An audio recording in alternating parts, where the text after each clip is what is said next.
For those of you who admire Martin Luther King the way I do, I want to say happy King Day.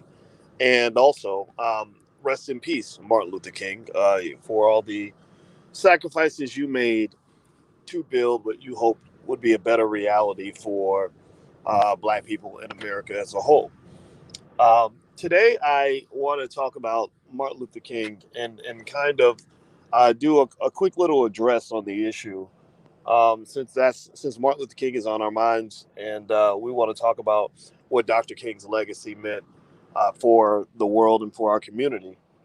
I thought it might be interesting to really talk a little more deeply about what Dr. King meant, for all of us, and also uh, what integration did and did not do for the Black community. So let's see here. So someone says respect due to the good Dr. Boyce Watkins. Oh, well, thank you. Fellow Gemini. Derek is a fellow Gemini. Well, respect to you too, my fellow Gemini, my fellow Black man. Um, let's dig into this, right? So Dr. King Day is a funny time. There back in the day, back when I was a little more mainstream than I am now.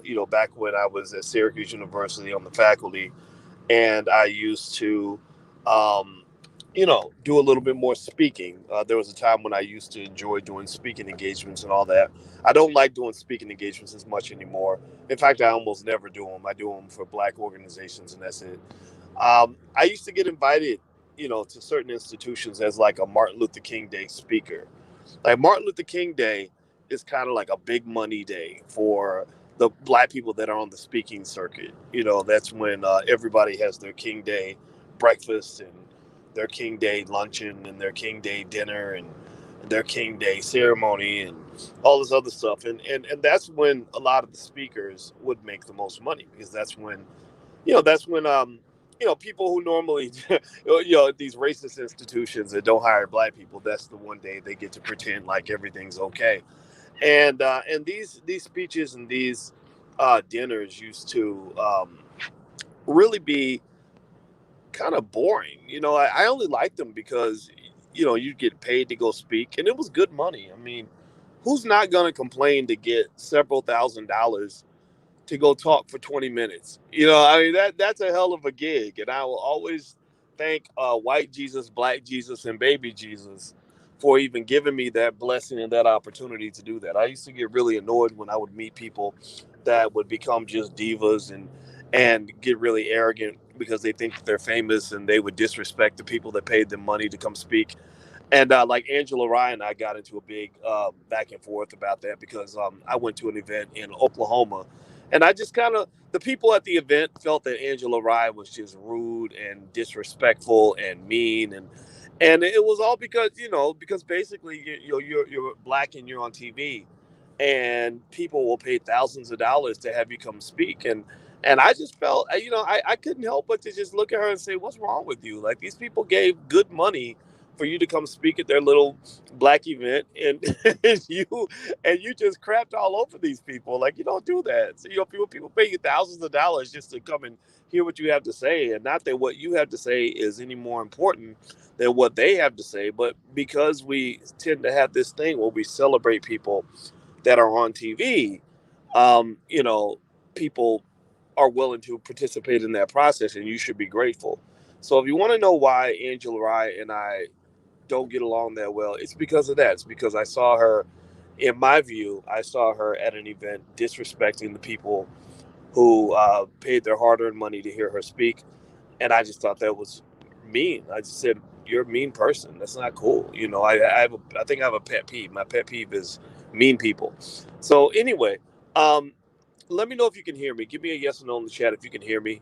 And also put your hashtag B1 in the chat if you're Black first. That's very important. That's what we got to agree on. So let's not just talk about King Day speakers and my little petty nonsense.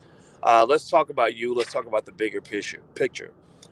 So Martin Luther King was a guy who he should probably file a lawsuit against everyone, because they have been slandering his name and misrepresenting him on a consistent basis ever since he died. Ever since Dr. King left this earth, he has been just completely misrepresented to the world. He's been paraphrased and summarized in nothing, in what can only be described as incredibly disrespectful ways. He's been just broken down, turned from a lion into a little teddy bear, and kind of been made into everybody's friend, almost like a cartoon character or a stuffed animal. Like I wouldn't be surprised if they had a Martin Luther King stuffed animal, and every time you punched its belly, it said, I have a dream. I have a dream. Like I could just literally see that being a toy. I'm sure someone has thought of making a Martin Luther King toy for little white children to be able to push his belly and hear him say, I have a dream. well, well, if you do your research on Dr. King, you find out he was much, much deeper than that. He wasn't this guy, this commercialized cartoon character.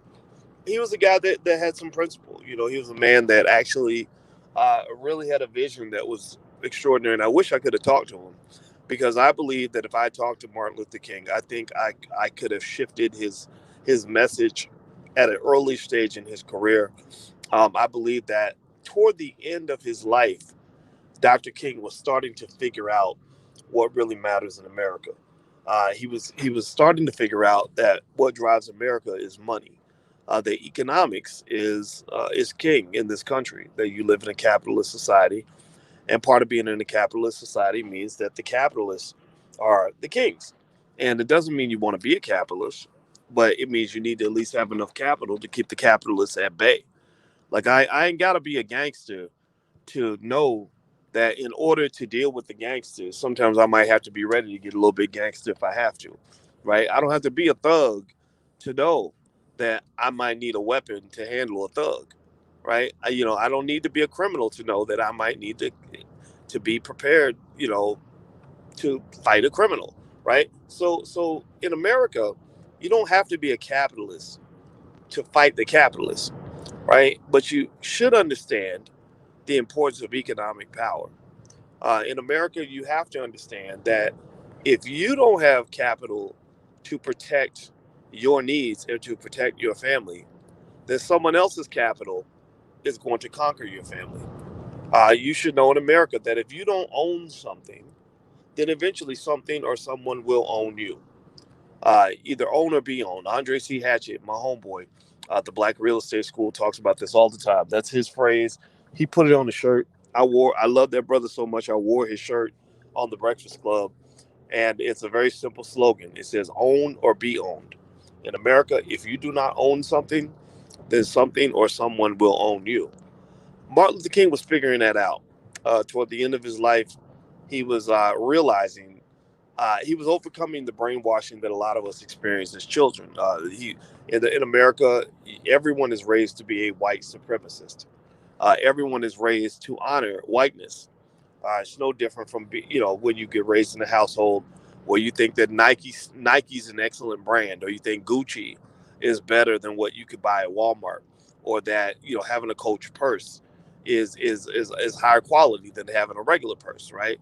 Well, whiteness is seen as a superior brand. Whiteness is seen as something that we all aspire to, something we want to be close to, something we want to be a part of, and similar to an overpriced pair of Gucci boots, we will pay money. We will pay good money and give up good resources to be close to whiteness. Like being next to white people, going to a white school is seen as being more. It's seen as being superior to going to a black school. Living in a white neighborhood is seen as superior to living in a black neighborhood. Am I right or am I right? Tell me, give me a yes or no if you know what I'm talking about.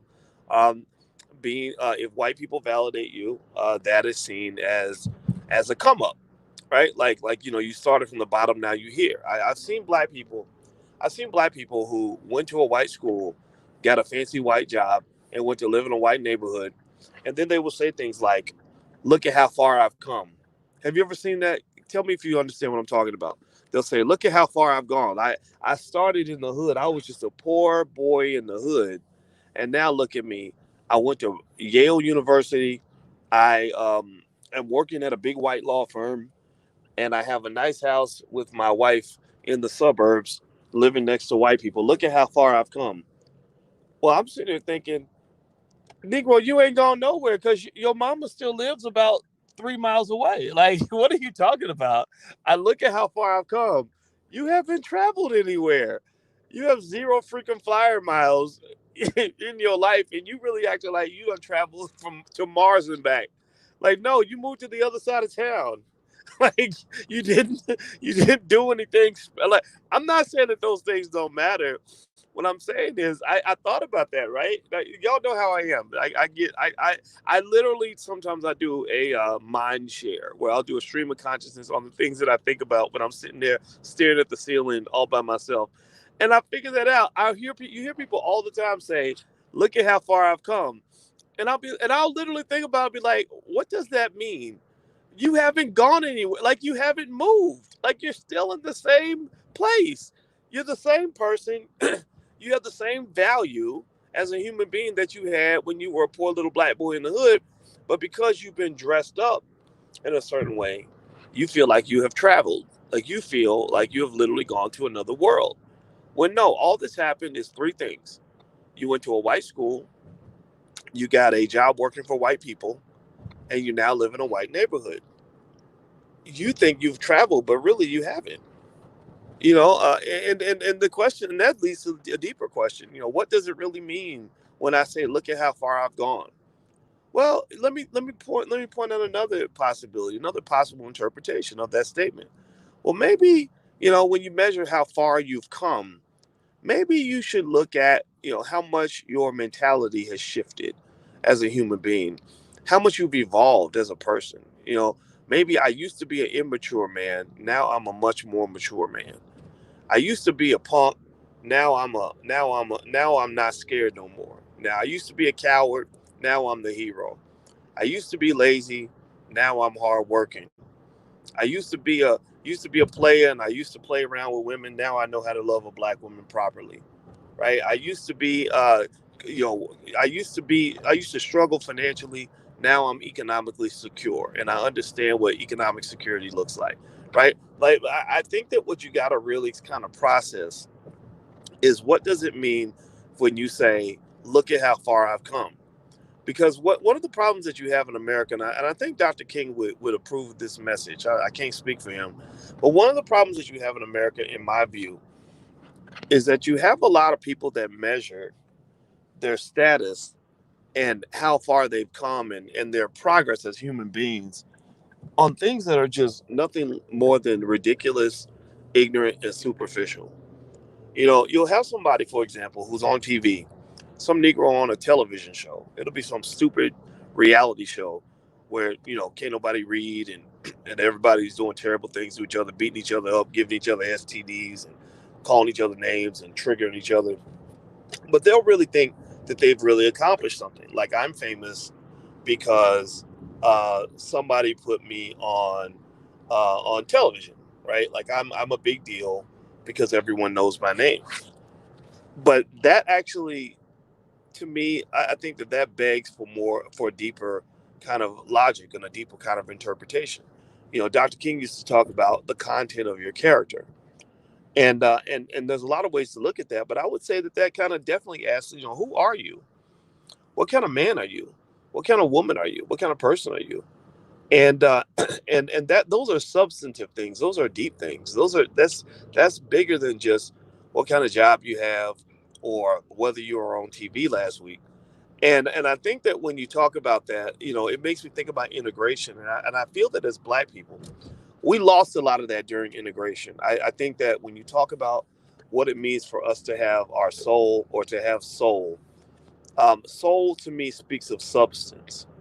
And I feel that integration kind of tapped in and ruined some of our substance as human beings. It made us something other than what we are meant to be. Dr. King alluded to it when he talked about being integrated into a burning house. I turn on the TV, and what do I see on TV? I see Democrats fighting with Republicans. I see one white supremacist calling the other white supremacist a white supremacist. It reminds me of high school, when I remember in high school one time, two sluts got in a fight. There were two girls that were known as the school sluts. And y'all know what I'm talking about. Every school had the school slut. And these two white girls who were the school sluts They were best buddies because they would just go they would go do hoish, like slutty stuff together. And then one day they got into a fight, an argument, and it was really fascinating to watch these two fight because each one was then telling the other person's business. It's almost like when when somebody gets fired from the Trump White House, like when Omarosa got booted out, and Omarosa's like, I'm gonna write a tell-all book about what a terrible person Donald Trump is, and she doesn't realize that when she's telling on him, she's actually telling on herself. So these two sluts just got into this big argument publicly, and each one was like, oh my god, she's such a slut. Let me tell you what this slut did. Let me tell you what she slept with him and slept with him and slept with him. And they didn't even realize that it was making both of them look really stupid. Like they didn't realize that both of them were looking crazy, like at the same time. So when I see America as it is, and I see this country that you're so excited about being integrated into, it reminds me of that high school fight between the two sluts. I hear all summer I saw people burning down buildings and doing all kinds of crazy stuff, throwing bricks at the heads of police officers and everything else, because they're basically telling us that um, that Republicans are racist and they're terrible people. And I'm not saying that that's not true. I'm just saying that that's what they were saying, and I was hearing it, I was like, but what does the Black Lives Matter gay agenda have to do with the quality of life for me as a black person? Like every time black people tell you what we really actually want you to do, you don't listen. You kind of do whatever you want to do, and then say you're doing it for us. And I just couldn't buy into that. I heard people telling me, oh, that you should make sure you give us your vote because Donald Trump is racist and he's a terrible person, and we want to use your vote so that we can have more gay people and whatever it is that they want to do. I don't know what the hell it is they want to do, but it sounds like their agenda goes deeper than just like, okay, we're doing this for black people. It sounds like you're doing it for yourself. So I heard that, right? And I didn't disagree with it. I just kind of observed it. And then later on, you see a bunch of Trump supporters storm the Capitol, and they're storming the Capitol because they believe that their guy won the election or whatever. And then at the same time, now suddenly it's like all the people who hated cops in the summer are now defending cops and saying, these terrible people, these terrorists are attacking cops, and we're going to work with the cops to take down the terrorists. When just a few months later, or earlier, you were saying defund the police, but now you want the police on their job so they can go and attack the terrorists, which happens to be 80 million people in your own country, your own damn fucking country. You're basically saying that 80 million people in your own country are terrorists, and you're expecting that to work out when you don't understand that these people, that when you're talking about Republican, Democrat, you're literally talking about half your country. So when you define half your country to be horrible, terrible, racist that need to be exterminated, that ain't gonna work. That's like me saying that's as dumb as Donald Trump saying that in order for you to kill coronavirus, you gotta pour disinfectant into your lungs or whatever. He didn't actually say those specific words, but if you were to imply, if you were to go by the assumption that he really meant that you should actually drink disinfectant, like obviously that's insane, right? Because you might kill the virus inside your body, but you're going to kill your body too, right? So in America, when I look at this weirdness that's happening in America, just how stupid our country is, um, I see a country that says those 80 million other people are all supporters of the terrorists, which makes them terrorists, which means we need to censor them from social media, isolate them from society, and just banish them from existence, or treat them like criminals. And you don't understand when that inauguration happens for Joe Biden next week, half the guys in the military are probably Republicans, and many of them are probably Trump sympathizers. And if you can't take the time to process some of the nuance of that, then you're going to end up confused because you're going to literally think half the military wants to kill you, when maybe these individuals are saying, I don't want to do all of that. I just don't want to be a Democrat. It should be my right to not be a Democrat without you saying that that makes me a terrorist, racist who wants to kill everybody. And the thing about it is that the world has gotten so insane, and some of y'all get infected with this insanity. This is what I think Dr. King might have seen when he saw a burning house. I can't even say that without people thinking that somehow I'm sympathizing with racists and terrorists and horrible people. I was like, no, like I'm simply saying that I know Trump supporters who simply voted for Trump because they don't want to be Democrats, and I think it's the right of every American to not be a Democrat. Totalitarianism is actually defined when you completely annihilate and exterminate the other party so that you give people only one choice. When you lock people down into where they feel like they can only have one choice and still be seen as normal or as human. So in this country, we basically decided that anybody who happens to vote for any party other than Joe Biden's party is a terrorist sympathizer, or either a terrorist or a terrorist sympathizer, or a racist, or at the least somebody who needs to be censored on Twitter and banned from Facebook. Are you kidding me right now? Are you serious? So I'm just going to tell you this. Look, part of the reason, people will use the term segregationist like that, like that's a terrible term, like because people are just dumb. People don't think things through. They just have trigger words, right? So if I say I'm not an integrationist, then someone will say, well, he's a segregationist, which therefore makes him a bad person. Well, I'm going to say this. Look, I am a little bit segregationist in the sense that I don't want to be infected by your insanity. I'm a little bit of a segregationist in the sense that I kind of like to isolate a little bit so that I don't lose my mind by becoming as dumb as some of the people that exist in our society. Um, I'm a segregationist in the sense that I believe black people, those of us that have common sense, which might literally only be about 25% of you. I just want to be keeping 100. Like there's the majority of the black community is just as crazy as white folks are. So I'm not even going to sit here and pretend like there's some elegance of blackness that you naturally have that naturally leads you um, to act like you got some goddamn sense. Because y'all know as well as I do that we got some Negroes on TV that are just straight up, flat out embarrassments. Like that literally just are ridiculous. So I'm a little bit into the segregation concept in the sense of saying, I think that anybody who's listening who wants to be decent and normal and productive, you need to disconnect from all of this nonsense. Seriously. And stop believing that being next to white people makes you a better person because that's simply not true. If anything, I think being next to quality people of really a lot of backgrounds can be beneficial. But really, the reason you want to be around quality black people is because one of the fundamental truths about life that people neglect to understand is that people tend to take care of their own. Chinese people take care of Chinese people. White people take care of white people, and there's nothing wrong with that. Black people take care of black people. There's nothing wrong with that. Arabs take care of Arabs. Doesn't mean every Arab is a good person. Doesn't mean every Arab loves every other Arab.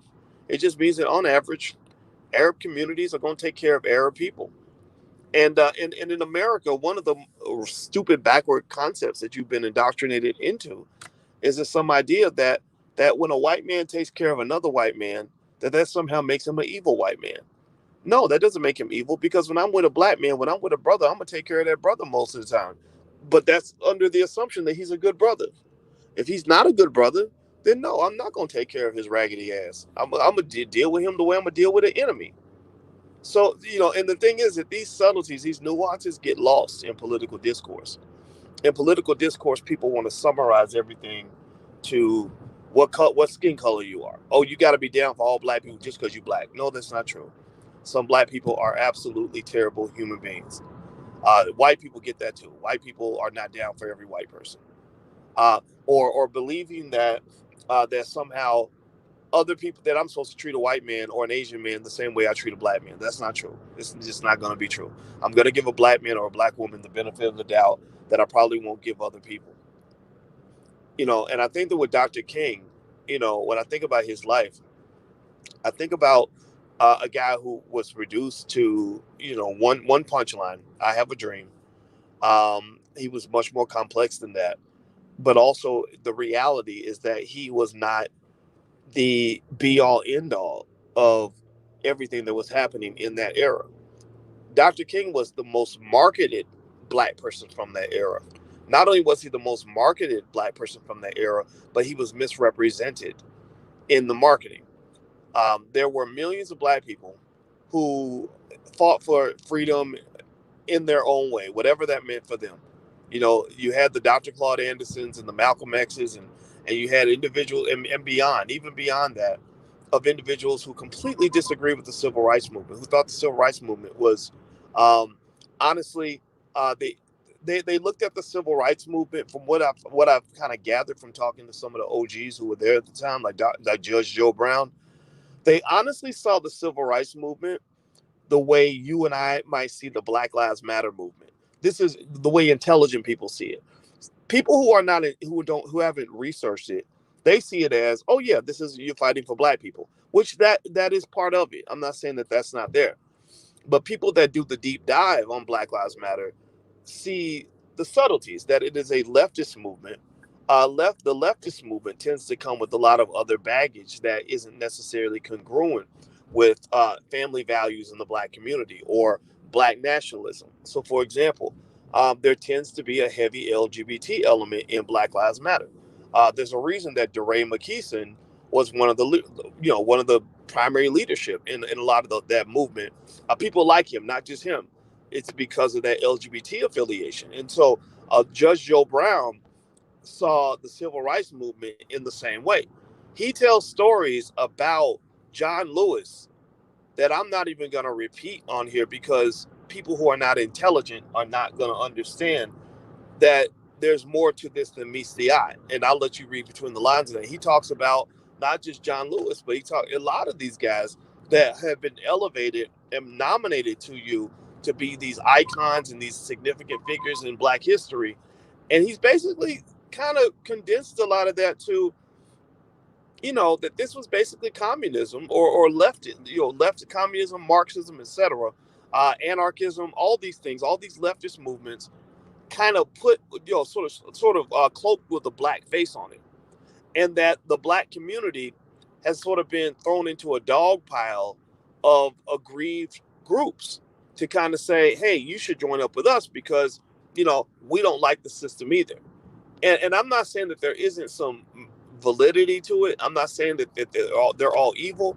What I'm saying is that there's a deeper sort of agenda at play, and it goes all the way back to the civil rights movement in terms of, why did that movement end up being propelled above every other movement? There were so many other movements in the black community at that time. Why was that the one that was on TV the most? There were so many other black people that were doing amazing things at that time. Why are they the only ones that you're taught about in school? And so it really gets back to deeper issues like the importance of us educating our own children, because you can't be free in America if you don't educate yourself independently. You cannot free yourself from oppression in America if the people who oppress you are the ones who are controlling your brain. I can't escape because they're defining what your blackness even means to you. So how can your blackness be free when you don't even get to define what that blackness actually means to you? So part of the reason that people like me end up, making people mad or confusing a lot of people is because this stuff is deep, man. When you start going deep and you start really processing like the origins of everything, you start realizing that a bunch of the stuff that you've been led to believe is nothing more than a complete lie. I mean, they really have done a number on you. And then the thing about it is, in fact, it's so deep that I'm not even mad at them for doing a number on you. I'm not even mad at them because I understand why they did it. Right? It comes down to something that you and I want too as a community. It comes down to power. I want us to have power, and so for me to be angry at them for how they accumulated their power, that would almost be as weird as a basketball team getting angry at the other team because they figured out how to score a lot of points. And really in that situation, you don't necessarily get into saying, "Oh, you're evil because you scored a lot of points." What you really want to do is say, how did you score all those points? And how do I play defense so that you don't score points? But how do I also learn how you score so I can score points on you, right? And so what I would say is with this game, the game of white supremacy, the game of racism, the game of economic and political power. It's not so much about being sitting around being mad at white people because they're winning. Like they're winning in very different ways. Good for them. I think it's more so about saying, how do you play defense? How do you stop them from winning against you? And then how do you play offense? And how do you use some similar tactics, maybe not all the same tactics, but how do you use some of those same tactics to achieve power for yourself, right? So what I think about when I think about Martin Luther King, it ends up becoming a very deep conversation I end up having with myself. Is I think of a guy who was well intended. I think that the civil rights movement has so much courage attached to it. um, it was rooted in the church because that was all we really knew at the time. All we knew was church and school. That's it. That's why a lot of your movements in the black community were led by preachers, uh, and scholars and preacher scholars, right? Like Reverend Doctor so and so, right? Like you have a million people that call themselves Doctor, Reverend Doctor, whatever. So that's why the movement was rooted in the church. That's why I moved that way, the way that it did. Also, pastors are excellent orators. And that's another thing. They're very captivating because they're a lot like the rappers. The rappers and the pastors, actually, they're doing kind of the same thing. They're speaking in a way that sounds eloquent and inspirational, and it just kind of gets you going, which feeds into black emotionality. Black people tend to be extremely emotional, whether it's fear or excitement or whatever. We like to catch that feeling. We love to catch that spirit. Also, yeah, and I think also a lot of these movements were driven on faith. Faith is a very powerful thing. Faith gives you the ability to believe in something that isn't actually there. So faith can be a gift and a curse, right? Faith is what keeps you going in your darkest moment, but faith is also what can make you a dumbass. Faith can make you stupid. Like faith can make you a sucker. Faith can make you keep believing in something where you should have got off the bus a long time ago. Like this false belief that somehow the Democratic Party and Joe Biden are going to come and actually do anything good for black people when they haven't done anything good for black people in 40 years. Right? And then there are people who peep that out. There are people who lean on that faith to get you to keep doing the same thing over and over again. They lead you like a puppy who's, I use that Charlie Brown analogy. Anybody remember Charlie Brown and Lucy, and how Lucy used to convince Charlie Brown to come and kick the football? And he would be like, I'm not going to kick the football because every time you tell me to kick the football, you hold it and then you remove it at the last minute. And every time she would hold it and then she would move it at the last minute because she loved watching Charlie Brown like try to kick the ball and miss it and flip like 3 times and land on his head. She thought that was the funniest thing in the world. And every time Charlie Brown would be like, no, Lucy, I'm not going to fall for it this time, and she'll be like, no, this time it's different. This time, I promise you, I promise Charlie, I promise her, right? Every time she would promise him that this time was going to be different. And every time she did the same fucking thing, right? And Charlie Brown never got it because he always had this, she could always tap into his gullibility and his faith that this time was going to be different. And so for black people, that's kind of what other people do to you, particularly the Democrats, and they lean on your faith. Every election, you have people that get skeptical. You have people that are kind of like, wait a minute, we're not falling for the banana in the tailpipe, that kind of thing. And then eventually, because you want to believe so bad that they've finally come around, that man who's been cheating on you and mistreating you and beating your ass is finally going to become the man that you always believed he was going to be. You fall for it every time. And so faith can be a wonderful thing. Faith can give you power, but faith can also turn you into your own greatest liability.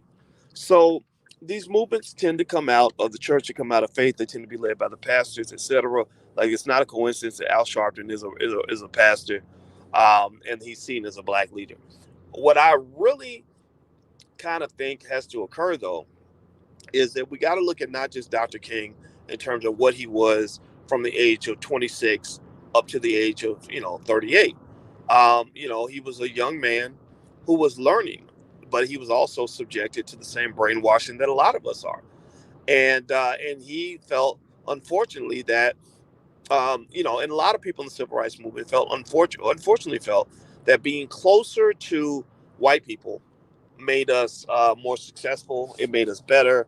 It made us more valid because we were seeking our validity. We needed that validation. We needed somebody to tell us that we were significant, that we were important, that we were smart, that we were capable. And so we would take pride in getting jobs working for white people, or whoever the first black person was to get into a white school, or the first black person to live in a white neighborhood, or the first black person to be on a white TV show. Right? We looked at white people like our gods, like they were our creators to some extent. And we kind of so when we got a chance to be next to them, we felt like we were being next, like we were next to the gods.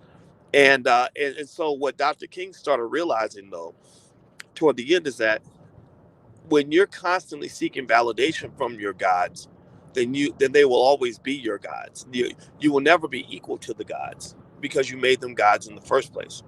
That if you are constantly seeking the chance to be next to white people, to integrate with white people as if that was going to make your life magically better, then white people would always have the advantage. It's almost like giving them the ability to print money.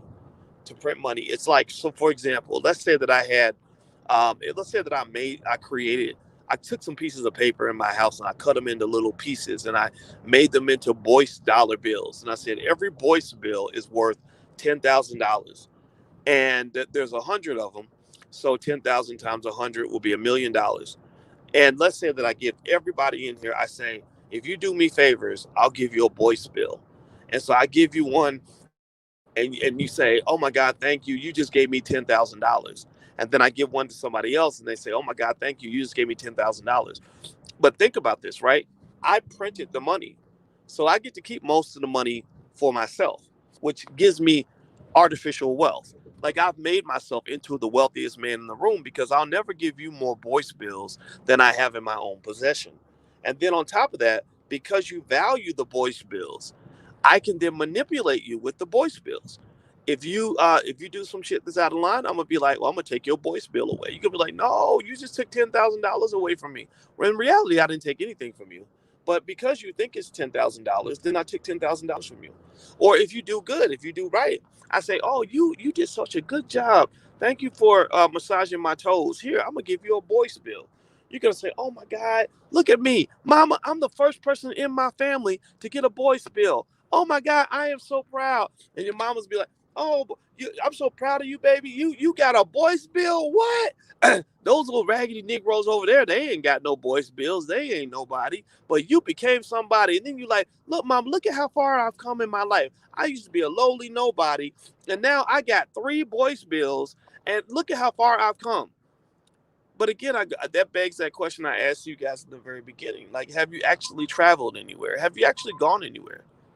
I mean, what has really changed other than something that is actually a figment of your imagination? Your imagination has shifted. You're right. Your reality has shifted in your head. But at the end of the day, I know what's really going on. I'm the Wizard of Oz. I know that the Boyce bill has no value. But because I've convinced you that it has value, then it has value. It has infinite value. So here's my point. Here's where I'm going with this.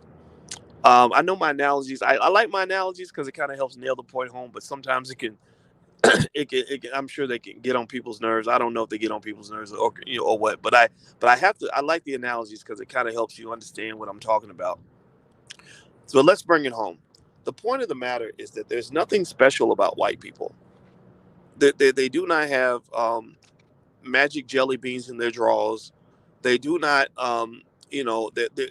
their bodies aren't filled with chocolate milk. They don't have, little gold pellets in their armpits. There's nothing special about living in their neighborhoods. There's nothing special about getting a job with their companies. There's nothing special about getting them to put you on TV. There's nothing special about their schools.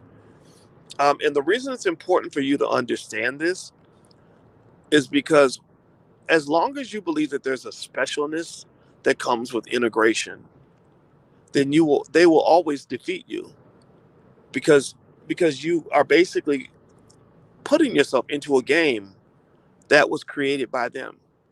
You are committing yourself to a reality in which they are the gods, and you are simply trying to please the gods and earning your validation by pleasing the gods. And so what I encourage you to do is to become the originators. One of the things that I said to a guy, it was a celebrity guy, and he had a lot of access to a lot of other celebrities. And I said, look, I don't want to really talk to a lot of celebrities because they get mad at me because half of them piss me off, and I'm not the right guy for the conversation. But I said, what I think you need to do, as I said, you talk to a lot of these NBA guys, these NBA players, and the guy was explaining to me that I said, the NBA guys, I think you need to talk to them and help them understand, do more research on Black Lives Matter and not just follow along with something just because it's popular. I said, because there's a lot going on here that I don't think they understand. And he said, oh, well, all their Black Lives Matter stuff, that's coming from their bosses. Their bosses are the ones who told them what to wear and what to say and all that. And I said, so there's a problem right there. I said, think about this. These guys are 6'5", 210 pounds, and they are 220 pounds, whatever. And they are making as much as $30 million a year, and they're still responding to their bosses. They're still being guided around by their nose like they are little, Burger King employees with no leverage whatsoever. I said, I don't understand that. I said, the thing about masculine leadership, about manhood, in my view, is that a lot of manhood and masculinity and leadership and power comes from the ability to manifest. You know, it means that you're not necessarily always reacting to something that was created in someone else's image. You're actually creating reality that is in your image. You are tapping into your power as the God to be the originator of things that are relevant to you. So you're not always so quick to just say, I'm happy to work for your business. You're the guy who says, I want other people to be happy to work for my business. You're not the person who says, I want to go live in a white neighborhood that already has economic value. You're the guy who says, I want to go build a neighborhood and create value. And then other people want to be attached to my value. That's like a spiritual psychological kind of phenomenon that you only tap into if you have um, self-esteem, or you are able to manufacture your own validity. When you can look in the mirror and say, you know what, I am somebody, even if the rest of the world does not acknowledge that. I am relevant, even if no one else has given me relevance. I am meaningful, even if no one else can see how meaningful I am just yet. Then that's where you get that power to manifest, right? So what I told the guys, I told the brother this. I said, look, tell those basketball players that those multimillionaire motherfuckers need to get with their celebrity friends who all have $10 million in the bank, who have 20 million followers on Instagram, and they need to create their own goddamn movement. They need to literally come together and put something together and say, these are our core values. We believe in the power of the black man. We believe in building black communities. We believe in building black families. We are going to create economic incubators all throughout the United States. We want to build 1,000 black schools that are going to educate black children with black teachers. And we're going to fund these schools, and we're going to develop an economic ecosystem that's going to allow these schools and businesses to thrive and grow so that we can build strong families in our community. That's what you call being a playmaker. That's what you call really taking over the game. That's what you call manifesting. That's what you call masculine leadership. That is that, and that can only be done by people who don't need other people to tell them that they're worthy. Seriously, like that's the problem I've always had with everything that involved the civil rights movement. When I would see imagery of black men, otherwise strong black men who could have been doing some amazing shit, sitting in a goddamn lunch counter, waiting to get their heads bashed in because they want the right to give a white man their goddamn money. What the fuck is that? How am I going to relate to that? There is nothing about that imagery that I can relate to as a man, unless I was a stupid man with low self-esteem. Now, I'm not saying that this is what was true with these men, but I will say, I'm not going to say they were stupid. I'm going to say they were misled. And I am going to say that they had low self esteem, because only a man with low self esteem will sit there and let another man give you brain damage just so you can gain the right to go give your money to somebody else's business.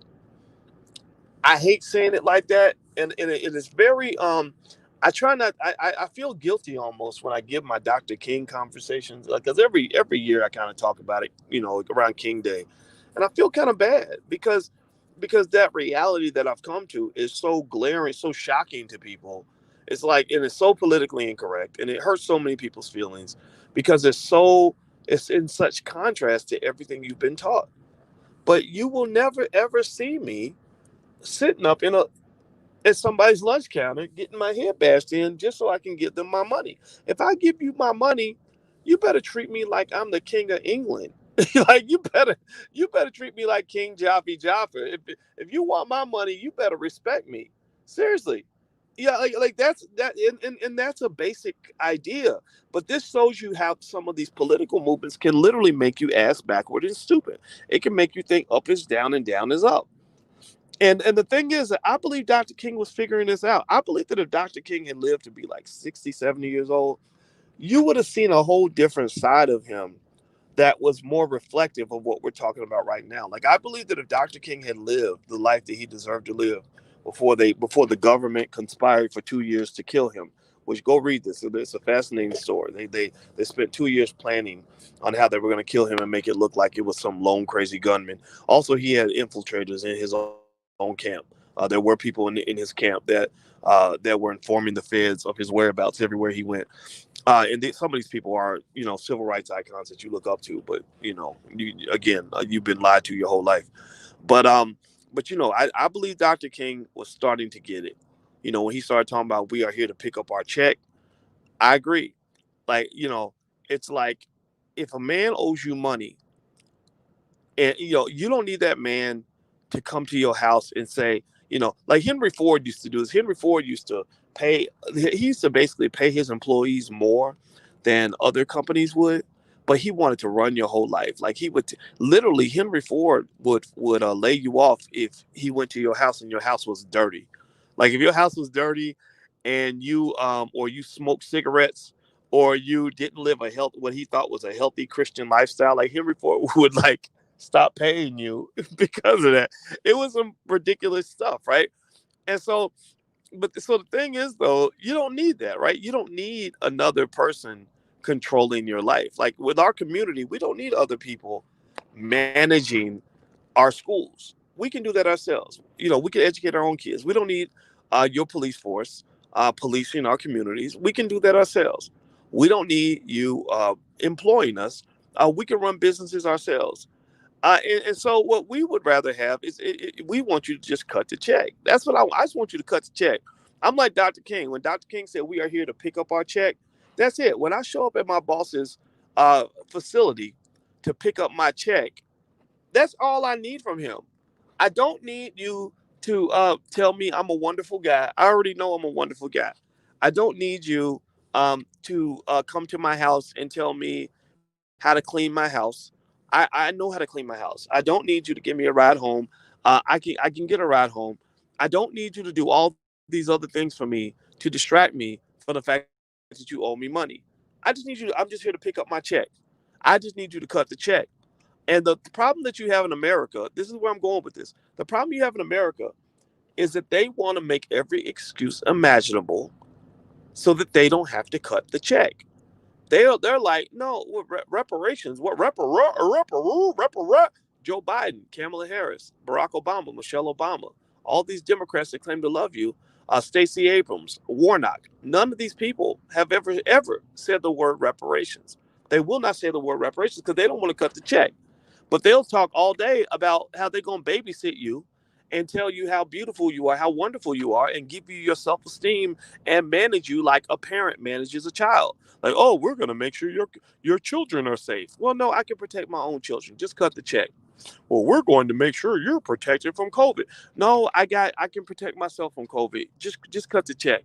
well, we're going to make sure that you have jobs. No, we can create our own jobs if y'all would just cut the fucking check. Oh, we're going to give you better schools in your communities. No, we can build our own schools, but the reason we can't is because y'all won't just cut the check, right? So your boss. So imagine if you done showed up at your boss's facility to get your check, and every time you say, "Give me my check," he's like, "Well, I bought you lunch today. Well, I don't need you to buy me lunch. I need you to give me my check. Well, I paid your car note, and I got you, and I'm gonna make sure that your living room gets cleaned today. No, I need you to give me my check. I can clean my own living room, right? And so what I need to kind of hold on. Sorry, I'm, I'm talking on my phone. I dropped the phone. I hope you can still hear me. Give me a yes in the chat if you can still hear me. Give me a yes or no in the chat if you can still hear me. My point is to say that they need to cut the check. Or I agree with you. Somebody wrote cut the fucking Darren wrote cut the fucking check. I agree. Maybe it needs to go from cut the check to cut the fucking check. And they they literally will come up with every excuse in the world not to cut the check. And I'm telling you, this is what I'm seeing from my view, and I'm hoping you all will hear this and share this, like share this in conversations with other people. Maybe talk about it on your social media. If you go to the Clubhouse app, maybe have a conversation in Clubhouse. Like I think the conversation should be, why won't they cut the check? Why are you giving us everything except what we asked for? You're gaslighting us. Stop it. Like I don't want to talk about Black Lives Matter and COVID and policing. We're gonna give you safer. We're gonna make sure no black men get shot by the police. Well, we can protect these black men if y'all cut the check. Like cut the check. We can get our own police force. Cut the check. We can build our own schools. Cut the check. We can build our own businesses. Cut the check. We can give ourselves self-esteem. Cut the check. We can build our own media. Cut the check and leave us the fuck alone. I am not. I'm just gonna tell you the truth. I mean, I don't. The people. I'm probably gonna just get weirder by the second because I think about these things every day and I process the way the world works and the way I think it needs to evolve. And I'm just telling you that I'm not into this integration crap. I just white people have lost their magic for me. There's no they're not magical to me anymore. It doesn't mean I hate them. I don't hate them. I swear to God, I do not hate white people. So if you're white and you're listening, just know I don't hate you. I'm cool with you. I'm just saying that this idea that we spent 100 years trying to get these people to like us, there's just got to be a point where you say, like, why do I care that you like me in the first place? Why is that? Why would I dedicate my life to gaining your approval when your approval does not mean more than my own approval? Literally, they like your approving me means as much to me as what my approving you means to you. I do not see many white people running around constantly seeking the approval of black people. So we got to grow up, man. We really have to grow up. So on this Dr. King Day, that's what I'm thinking about. I'm thinking about how awesome our people can be when we're at our best and when we're focused. I'm thinking about how we can build some things in our community. I'm thinking about how much I love my family and how proud I am that we got our kids. Our kids are straight A students. I'm proud. Like we got one going to college. Our 11-year-old has a business and she's talking about businesses and companies and all that. She's gonna be a fucking boss one day. Like I'm not. Like my girls are not gonna be oppressed. Our son is not going to be out here talking about how hard it is to be a black man and I need the Democrats to take care of me. No, he's going to be out here kicking ass and taking names because that's what the fuck we do. That's what, when you up here trying to fit in and trying to overcome oppression, you can never really pursue the greatness that God has in store for you. And I want you to be great, man. I want you to just like really think about what it means for you to be uh, excellent, whatever that means for you, and to just know that that excellence, once you are committed to it, It's gonna happen with or without a white man's permission. So that's it. That's it. So maybe that's the theme for today. Everybody type the term hashtag Black Excellence in the chat. Hashtag Black Excellence. Let's leave the conversation on this theme. Kelly X says, "Have you been drinking?" I don't know. Probably. I don't drink, but imagine if I really did drink. I mean, can you imagine how crazy I would be if I really did drink? But I'm just telling truth, and that's it. So what you're getting, that probably does sound like I've been drinking, is you're getting a stream of consciousness and a stream of honesty. I'm not interested in the politically correct bullshit that has kept us stagnant for 40 years. I'm not interested in that, man. I'm serious. I mean, I don't know. Do you understand what I'm saying? That, we have not advanced at all. We are literally pretty much exactly where we were 50 years ago. You got to change that, man. And part of it's because you let people keep you in a cage. I'm not in the cage anymore. We're gonna, I want to create winners in our community, not people that are just sitting around trying to figure out how to not struggle anymore. We're better than that. We are better than that. So go be great. By the way, the allblackagenda.com, that URL's on the screen. You can go there. There's a lot of resources there. The $5 a day investing plan and all this stuff is up there. So you can get it for free. So feel free to do that. Go take a look. And also, I'm on the Clubhouse app at Dr. Boyce Watkins. So feel free to follow me there. At some point, I'm gonna do a Clubhouse conversation. I'm just trying to figure out a way to integrate it into my life. So there's that word, integration. All right, guys. Well, have a good day, and I'll see you soon. I'll talk to you later. Peace.